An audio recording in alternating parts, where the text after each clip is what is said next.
Hello everyone, I am Francesco Agrusti and I will present you the work titled Use of Artificial Intelligence to Predict University Dropout, a Quantitative Research. This research was conducted by me and my colleagues Mauro Mezzini and Gianmarco Buonavolontà, and all of us came from Roma Tre University Department of Education. But what is university dropout? Based on current trends in graduation rates, 40% of today's young adults on average across OECD countries are expected to complete university-level education during their lifetime. In 2017, an average of 10% of young people in the EU were early leavers from education and training. Therefore, the level of dropout in the scenery of European education is one of the major issues to be faced in the near future, and it is also one of the main aims of the Horizon 2020 program. The main aim of our research is to predict as early as possible which student will drop out in a higher education context.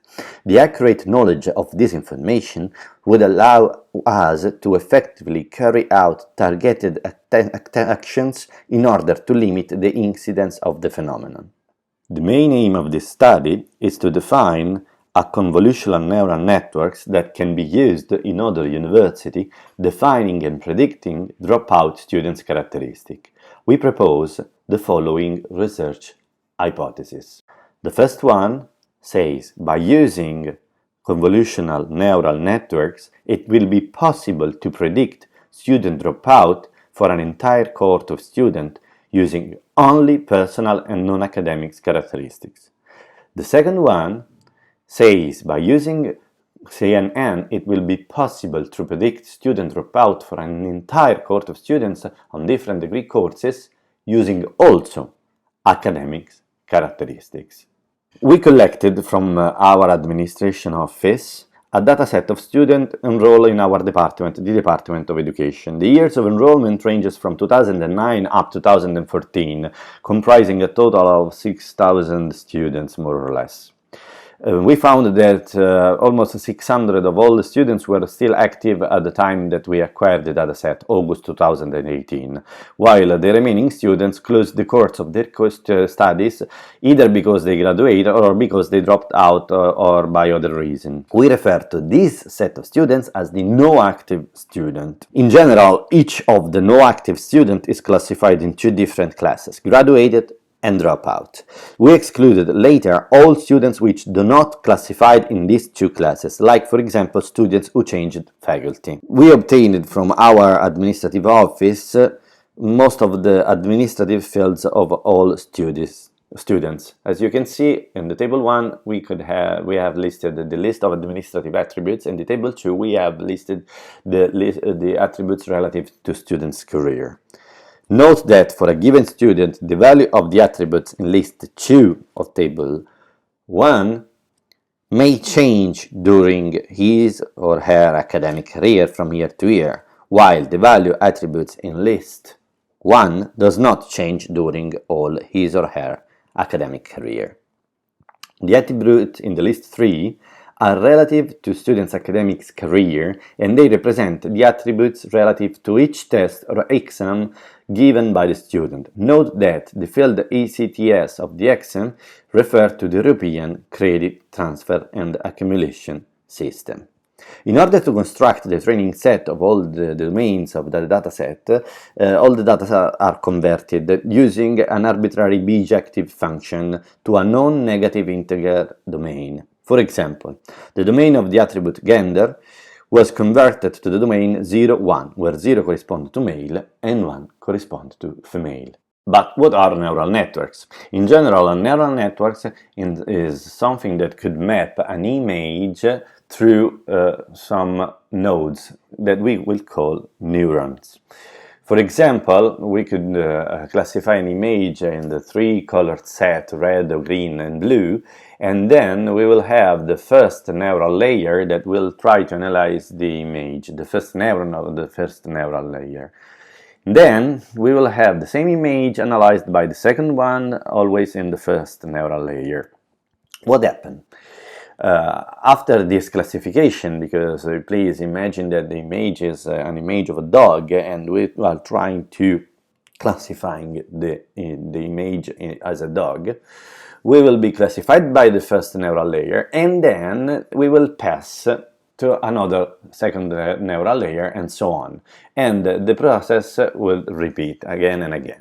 Please remember that these are only numbers. We are dealing with matrices of number. As you can see, at the end, our main aim is to classifying the image. We were saying, for example, it's a dog, so at the very end of the process, our neural network will provide us a classification score giving, for example, 99% a dog and 1% a fox. What happens with convolutional neural networks?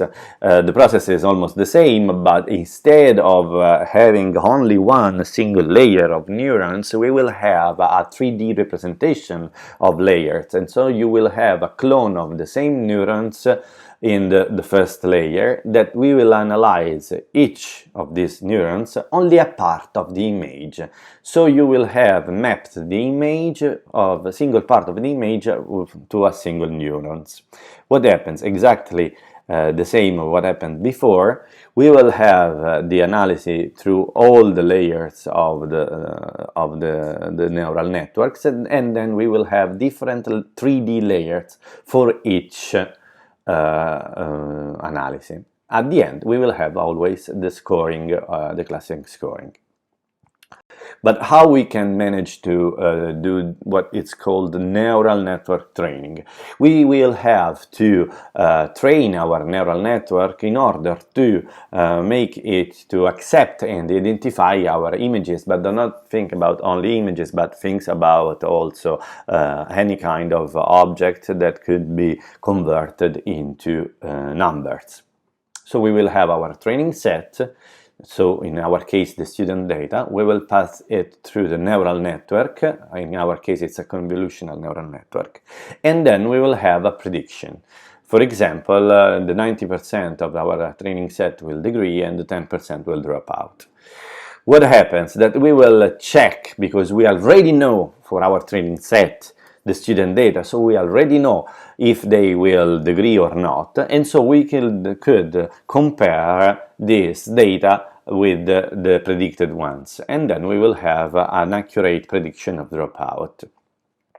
And this is called backward propagation.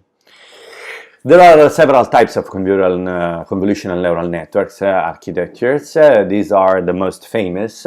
The first one is called ResNet version 2 by Microsoft. The second one is called Inception by Google. And then we created, Mauro Mezzini did, a variant of the ResNet network, and we designed it specifically for our Department of Education. We try to manipulate it to fit better students' data.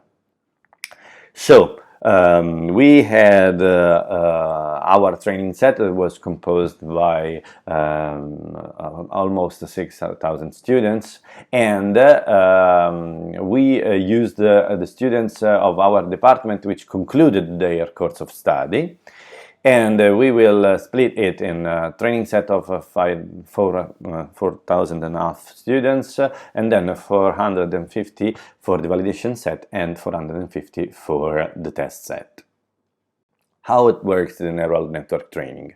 We will create a table for each year, and naturally for the year 0 we'll only have administrative data for our students, so we cannot have any academics career students data since they just enrolled in the university. In the second model we have also the first year, so we have also the administrative data for the enrollment to the first year, and so on. We added the data for each year of in our model. So what happened? We had the first year students data. We passed it through the neural networks for the first year, so we splitted our neural networks, and we had a range of degree or dropout values for our student.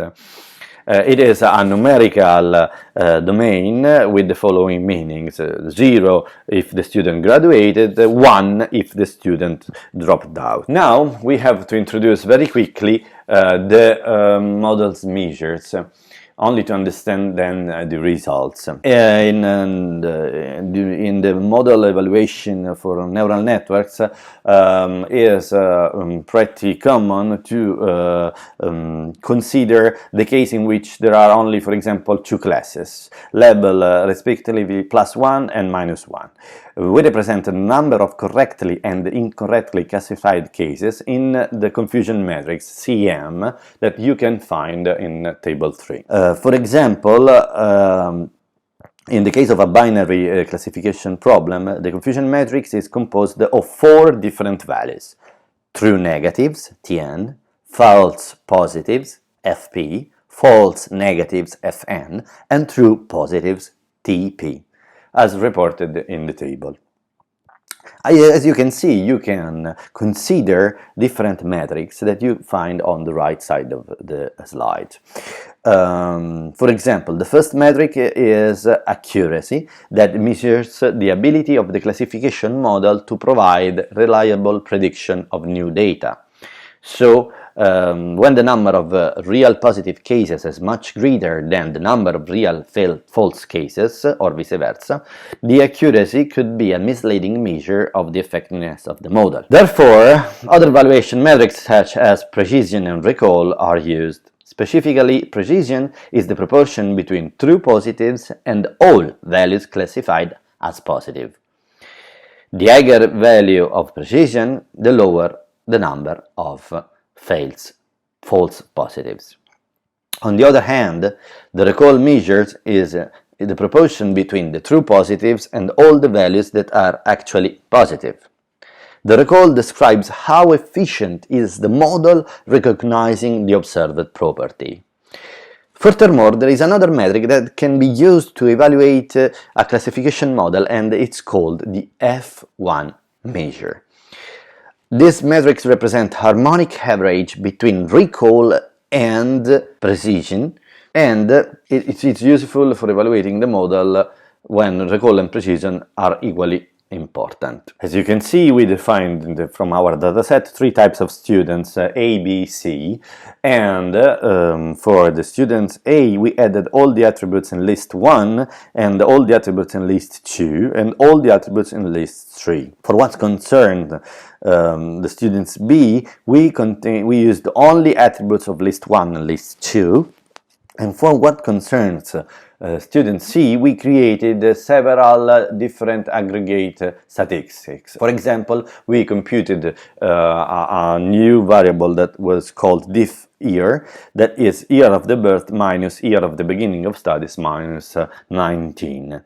In other words, it's the difference in years between the age of the student and 19. So, some results. As you can see in this table, we reported for each year, and so for each model, and with the type of the student and the architecture considered, so ResNet Inception or our architecture, the true false and the true negative, and the false positive and the false negative.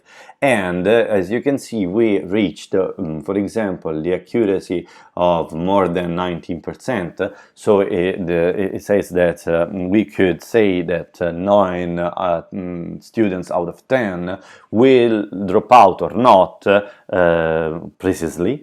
And as you can see also, we will have different value between the years.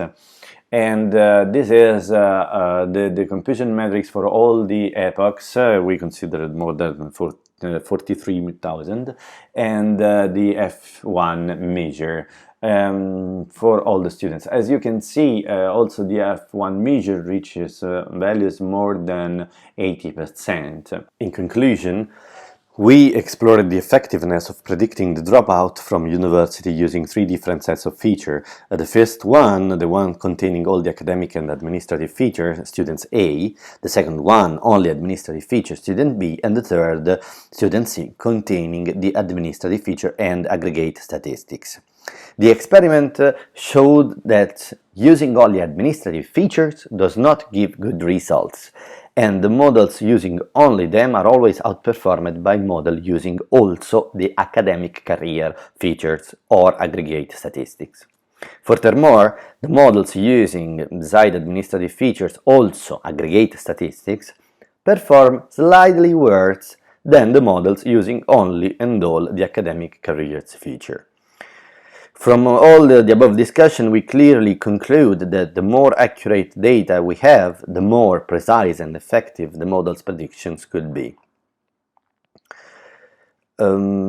Much work could be also developed in the future. First, we can incorporate in the data the fields not included due to privacy censoring.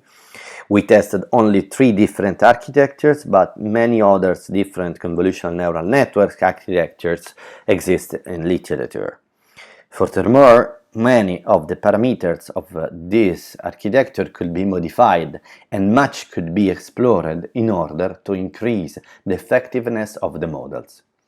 Since it's not required that the prediction process is made in real time, we can train hundreds of models and make multiple predictions in order to reduce the random variation found in the early phase of training. Clearly, the system can be made finer by introducing a prediction model every semester, or even every trimester, or it can be extended to other faculty or other types of students. Thank you so much for listening. I am Francesco Agrusti. Here you can find my email, francesco.agrusti@uniroma3@number.it, and also the email of my colleagues. If you have any question, I'm glad to answer. Thank you so much.